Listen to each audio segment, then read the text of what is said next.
Metroid Prime is the first entry in one of the most beloved series of games among Nintendo's B-tier franchises. Praised by fans of the series to this day, and receiving a remaster in 2023 ahead of the much anticipated fourth release in the series, I figured I should make up for lost time and see how well the 2002 GameCube original holds up in 2025, as someone who grew up with a GameCube, but completely missed out on this game and franchise. Hey everyone, I am Chris of No Suck Gaming, and today we are going to look at my first impressions of the original, Metroid Prime.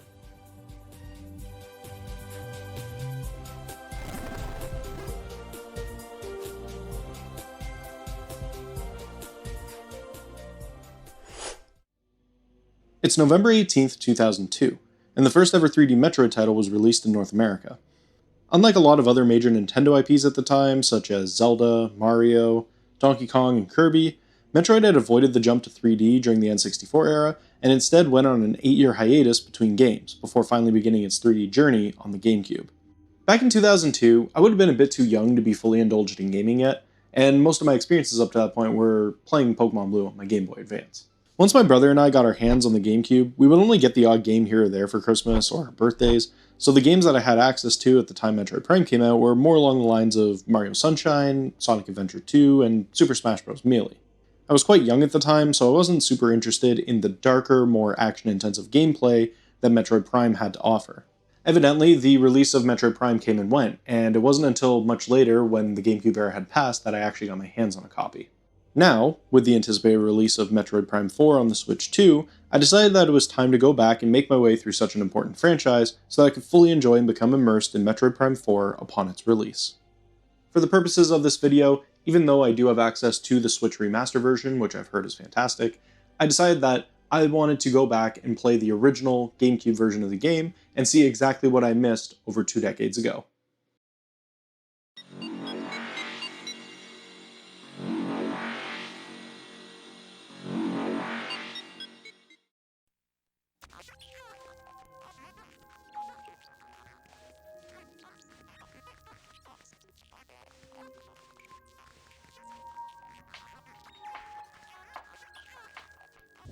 Before selecting a fresh save file from the menu, the ambiance and intensity this game exhibits is established immediately in the staticky, moody lull of the title track that ramps up with an intense and stagnated drum beat. The kind of feeling I got when I first heard this song, I felt unnerved and isolated, two of the feelings that you feel a lot while playing the game itself. This is truly a masterclass establishing how a game is going to feel atmospherically before you've even started the game. Once I got past the pure enjoyment of the menu theme and started my first ever file in Metroid Prime, I was happy to see the ever iconic moment that Samus emerges from her gunship, fully realized in 3D after experiencing it only in 2D Metroids like the Super Nintendo classic, Super Metroid. Having the intro to the game take place in its own isolated tutorial level on the space pirate frigate, also known as Orpheon, as opposed to down on the main planet of Tallon IV, it allows the player to engage and learn how the game is going to be played and prevents the main world from feeling like a tutorial. Once you get down to the planet Tallon IV, it allows the player to just go off on their journey because you've already been taught and shown everything you need to know in its own isolated bubble, and that was really welcomed. The tutorial level not only does an excellent job of introducing the player to the controls, which we will discuss later in detail, but also does a good job at world building, introducing the main enemies of the game being the pirates, teaching you how to scan for lore to expand the player's immersion in the universe, and also offers up some incredibly important moments that are super nostalgic, like the staple timed escape of an exploding area that is a trope of the Metroid series to this point. This section of the game also succeeds in hitting on one of the most important aspects of a Metroidvania game, in which the game lets you feel what it's like to be a more powerful version of your character before stripping away your power-ups and abilities to leave you with nothing as your true journey begins. Moments like this are quintessential to the strong intro of a Metroidvania game, and the way it's incorporated in Metroid Prime feels natural, which really adds to the impact of that moment in the game. And just a quick heads up, even though this is an older game, I am going to give a flat spoiler warning just to everything from here on out, because I am going to talk about stuff that comes up in the late game or end game. So if you don't want to be spoiled and you find yourself like me and you hadn't played this game yet, here's your spoiler warning for the rest of the video.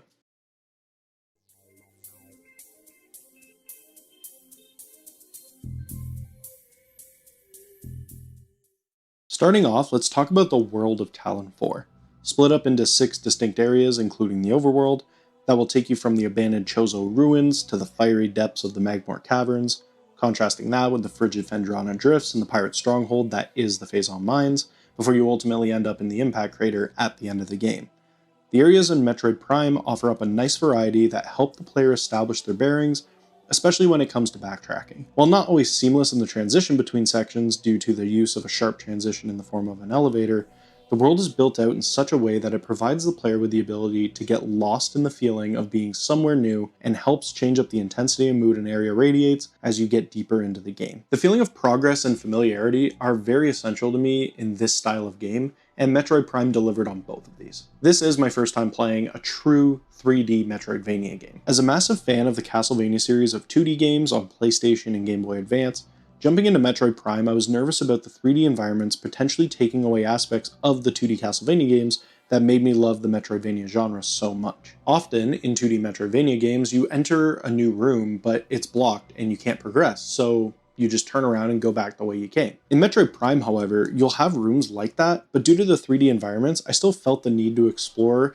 because you don't know what other secrets may exist in that room besides the roadblock that you would normally turn away from if you were in a 2D environment. In this game, the environments are detailed and interesting, and the backtracking feels rewarding. Whether finding yourself in a room with a path and no way to cross that blocks you from a major upgrade, or simply remembering that cracked piece of ice with an energy tank expansion behind it that you'll want to pick up once you get the plasma beam later in the game is constantly rewarding the player for exploring and taking mental notes as you progress. On the topic of backtracking, one of the things this game does that I really appreciate is it's aware of its design. Having to ask the player to backtrack through similar terrains and similar areas and rooms often, it could get stale and boring and uninteresting if you do it too often. So to spice things up, the creators of this game decided that as Samus upgrades and improves her equipment, the enemies will also be changed out and swapped in so that when you backtrack through existing rooms, you're met with a new challenge.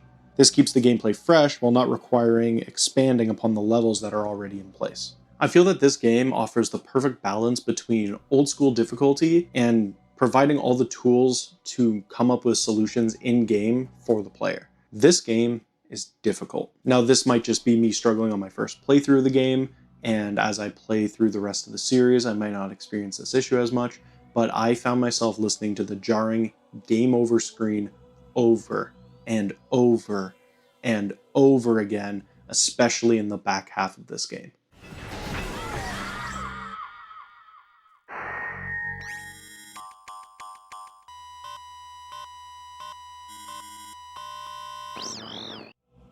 The reason I appreciate the difficulty of this game is because the game provides the scanning tool to you and also sends scans intermittently to assist the player. Struggling to damage an enemy or boss? Don't look it up. Scan it in the game. Not sure where to go? Explore a bit until the game sends you a reading from a room somewhere else and marks it on your map. The game doesn't pull any punches when it comes to its difficulty, and yet, with the exception of one very specific moment, which we will get to, and I'm sure if you played this game before you know exactly where I'm going with this, outside of that one moment, the game doesn't feel cheap or unfair at any point. Taking a sharp turn away from the gameplay for a second to talk about the final positive, the music. When playing a game that lacks dialogue and intends on telling its story through exploration and ambiance instead, it is crucial to have a strong soundtrack to match each environment, as it'll constantly be there as you explore, with little to no breaking up of its pace, with the exception of transitioning to a completely new area or entering a high-stress moment. Metroid Prime absolutely delivers on this right from the start of the game. The music is telling you a story, and it is awesome. Creepy, empty, unnerving, calming, stressed. These are the adjectives that come to mind when I think about the soundtrack to this game. Every moment feels grand or important, even when nothing is really happening, and that truly is the deciding factor in what took this game from good to great for me.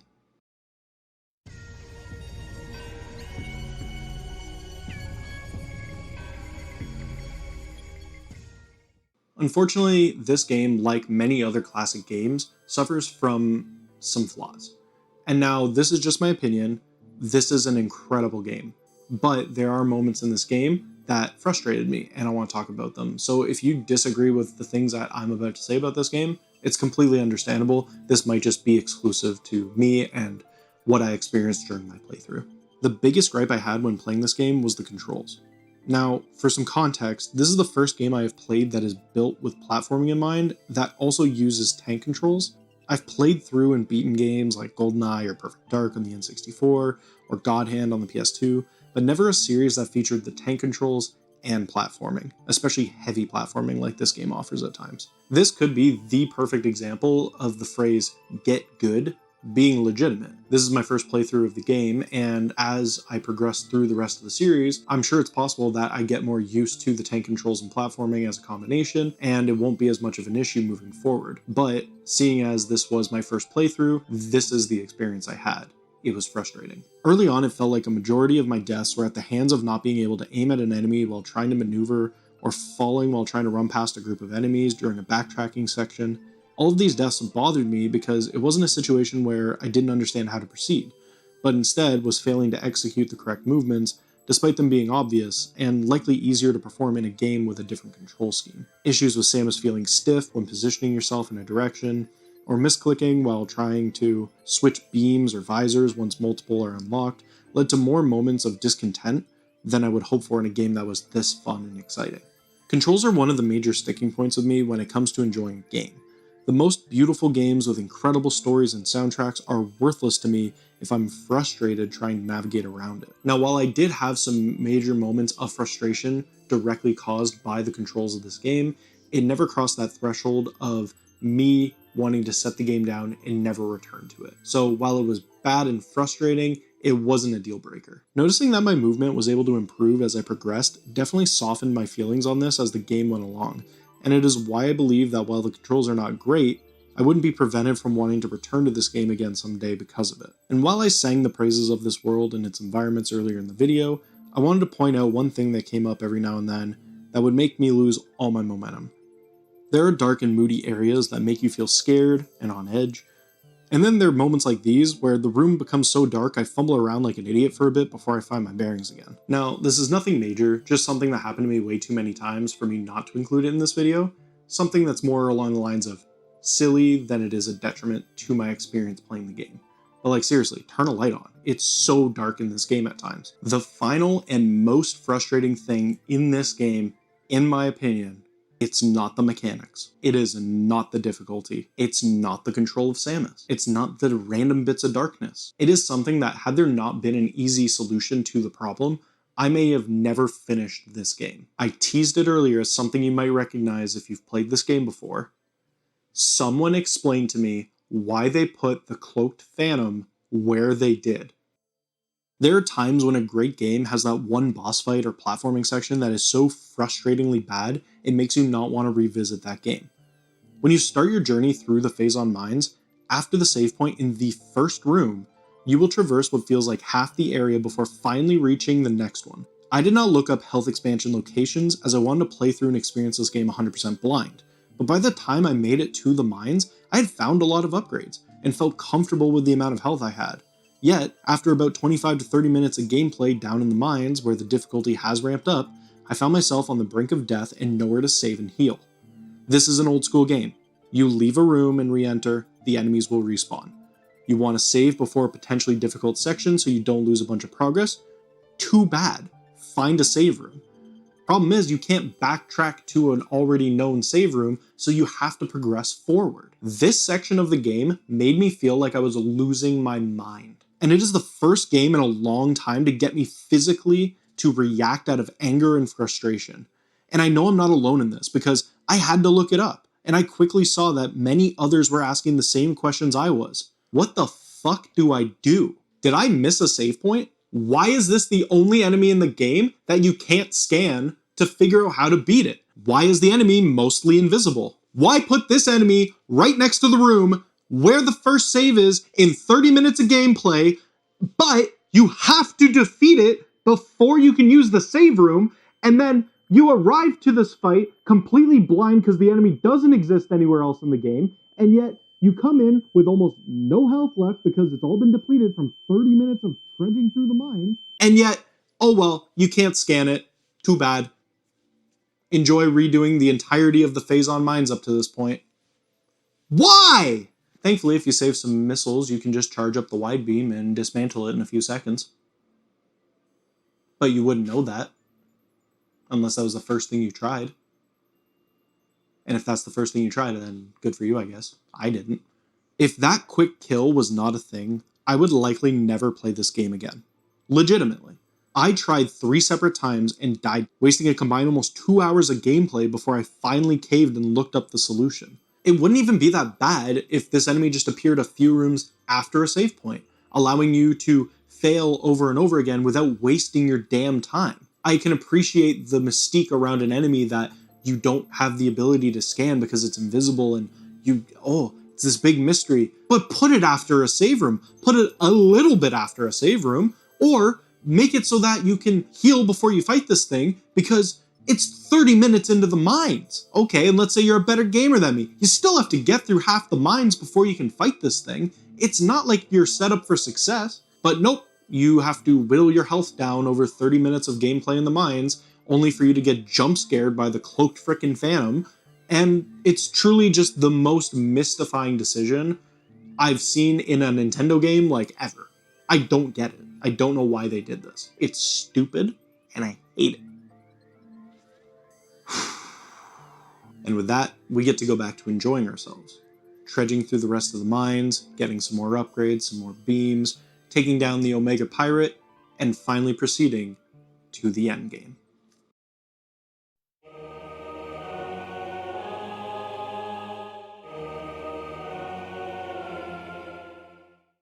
Before being able to advance to the final boss fights of this game, we make our way back to the Artifact Temple. Here, we make great use of our scanning visor to learn riddles, hinting towards the locations of the remaining artifacts we need to find to trigger the end of the game. Another great showcase on how the scan visor lets this game breathe and exist in a world of its own by not making you feel frustrated, by showing you clues in game on where these artifacts exist, letting you solve this cryptic scavenger hunt all on your own in-game, and at no point making you feel like you have to resort to looking up locations online. Scattered around the entire game, there are 12 total artifacts, and finding them all and returning them to the temple will trigger the inevitable Meta Ridley fight, who we've been teased with throughout the game. The fight, while a bit too easy, serves as a nice decoy to the true final boss of this game. After defeating Meta Ridley, the impact crater opens, and after a quick refuel of missiles and health and blasting away a few Metroids, the push to defeat the true final boss of the game begins. The final boss, that shares its name with the game itself, has both its shell and core forms, and they really take all the movement you've learned and equipment you've gathered both beam and visor wise and puts it to the test in an intense and perfectly difficult finale. Reflecting on my time playing through this game, I see it as a beautifully flawed classic. I now understand the appeal of this game and why so many consider it to be one of the best of its era from Nintendo. It leaves me excited to continue playing through this series of games, progressing through and playing through Echoes, Corruption, and eventually Metroid Prime 4 beyond. The one thing that holds me back from giving this game a 4.5 or 5 out of 5 stars is the few issues I had personally while playing the game. I am content to simply move on, which is okay. It's not the kind of game that I'm already looking forward to playing through again, or revisiting it to try and 100% complete the game, or even try it on hard mode. I am happy to have enjoyed this game for what it is, a classic. Thank you for sticking around to the end. If you enjoyed this style of video, seeing a review on a classic game with a fresh perspective, with no nostalgia behind my thoughts and opinions, then I encourage you to leave a like and subscribe to see me take on more classics for the first time. And leave a comment telling me what you liked most about this video so I can continue to work and improve the formula of how I do these videos, as well as maybe some games that you would hope to see me play in the future. If you want to know what kind of games I own, check the link in the description for a link to my backloggery, which is a tracking of every game I own, games I've beaten, games I've played, games I haven't, and if there's anything there that catches your eye, let me know about it. See you in the next one. Cheers.